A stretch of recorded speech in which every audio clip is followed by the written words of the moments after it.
The three things that I want to leave with you, just these three. I could do 10, I could do a whole life class.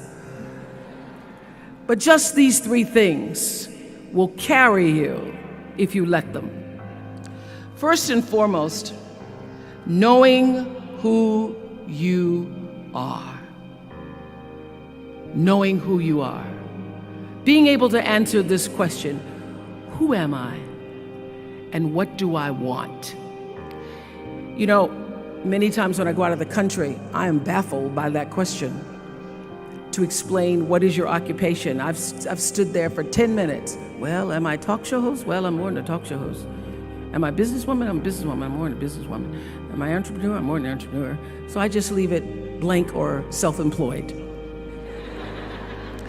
So I'm not asking for the roles that you play as daughters. I'm not asking that question. What are the roles that you play as a daughter, as a friend, as a sister?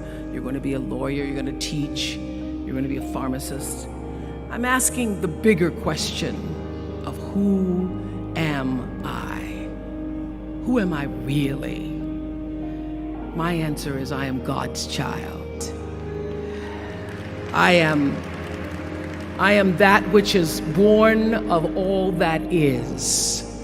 I am, as Pierre de Chardin said, a spiritual being having a human experience, come trailing the breath of the ancestors yet, but trailing the breath of the angels. And understanding that because I am connected to the source of all that is possible for me. That's who I am.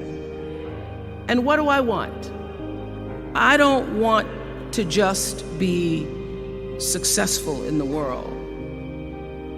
I don't want to just make a mark or have a legacy. The answer to that question for me is I want to fulfill the highest, truest expression of myself as a human being. I want to fulfill the promise that the Creator dreamed when He dreamed the cells that made up me. Number two, you must find a way to serve. Martin Luther King said that not everybody can be famous, but everybody can be great because greatness is determined by service. Now, we live in a world where everybody wants to be famous and where we admire people for just being famous. We think being known brings us value. The truth is, all of that will fade in time. In 3 years, you won't be able to name the housewives of Atlanta. The real truth is that service and significance, service and the significance that you bring to your service is that which is lasting. So to be able to, whatever your occupation or job or talent or gift is, our honorees today getting doctorate degrees, to apparently opposite fields, HIV and AIDS and the spoken word.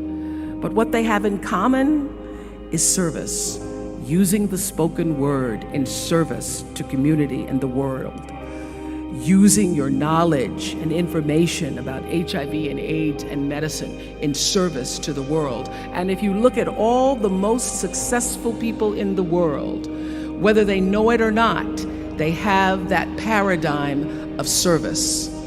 Everybody's talking about Mark Zuckerberg and IPO. Service. Jay-Z rapping. Service. Through the word, to people, through song. For many years, I was really just happy to be on TV, and people would stop and say, "Oh, you on TV?" "Yeah, I'm on TV. I like being on TV. It's a nice job."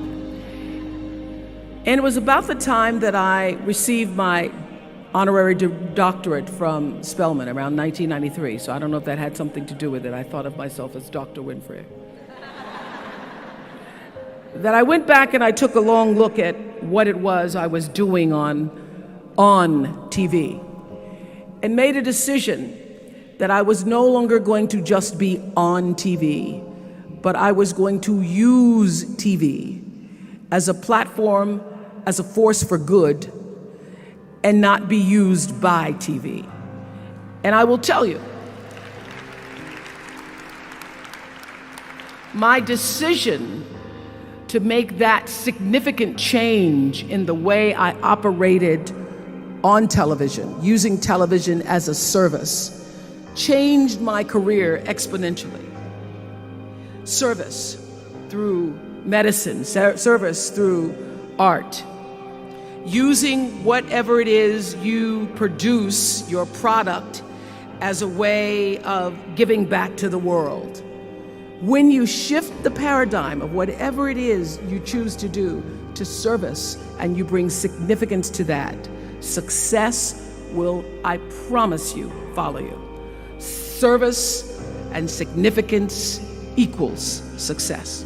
Number 3, it's so simple, but so hard to do. Always do the right thing. Always.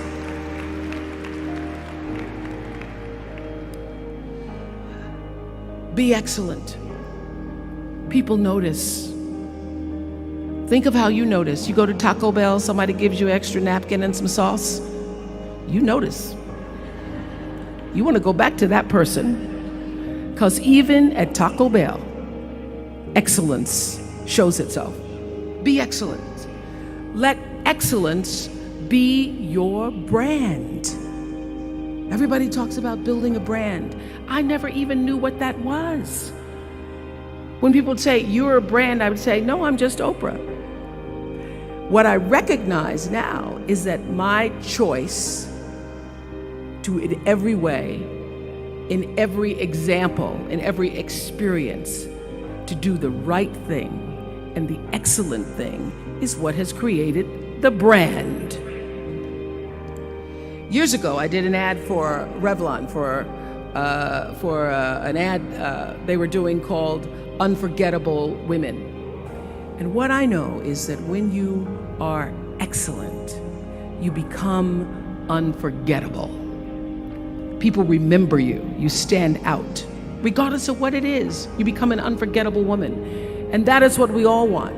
We want to be unforgettable and not forgettable. So doing the right thing, even when nobody knows you're doing the right thing, will always bring the right thing to you. I promise you that. Why? Because the third law of motion is always at work. For every action, there's an equal and opposite reaction.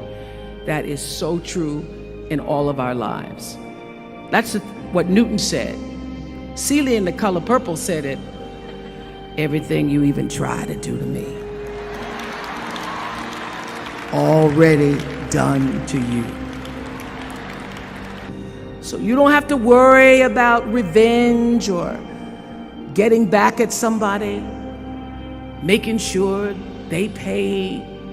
You just have to do the right thing, and the right thing will follow you even when people don't support it. People don't always like you, and they're not always happy for you. And if you surround yourself with people who are not accustomed to your success, they become fearful, they become scared, because you are reflecting back something to them that they don't recognize. Now, they're not going to say, you know, I'm very fearful, because you're reflecting back to me something I don't recognize. They're going to say, you know what they're going to say? They're going to say, who she thinks she is. Who she thinks she is. That only happens when you are around people who do not mean and want and aspire to the best for you. People who want the best for you want you to be your best. So my greatest advice to you is to surround yourself with people who are going to fill your cup until your cup runneth over. So when people say you're so full of yourself, you can say, yeah.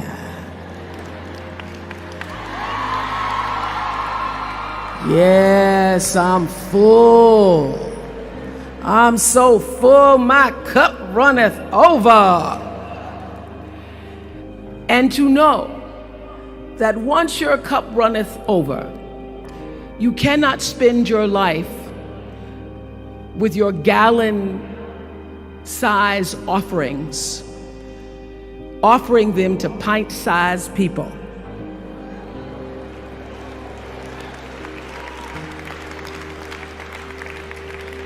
You have got to surround yourself with gallon-sized people who can hang in the same company with you, so that you're not offering your gallons to those little pints out there who can't hold it anyway.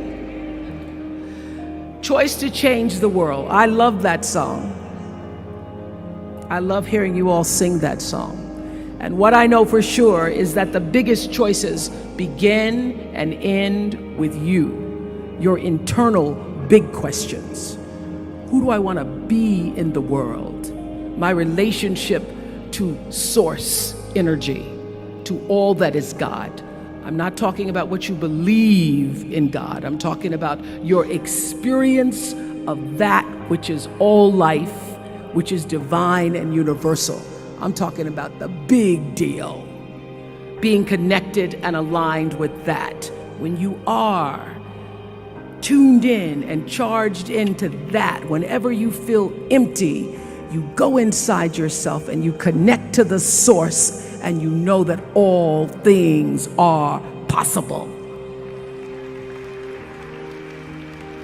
To know that, and to choose to do the right thing in service and significance, I promise you, you will create a vessel of service for yourself first, because you have to honor yourself first. You have to give to yourself first, otherwise you have nothing to give away. You will create a vessel for yourself, for your family, your community, and the world. And those three things will not only lead you to a blessed life. I stand as a witness. My life is so blessed, I can't even take it in sometimes. It will lead you not just to a gifted life and a rewarding life that fills you up, but a sweet life. That's what you want. You want the sweetness. You want it to be so sweet, so that even when the storms come, and they will, you'll know, this too shall pass. This too shall pass. The storm is passing over, and you shall not be moved, because you know who you are.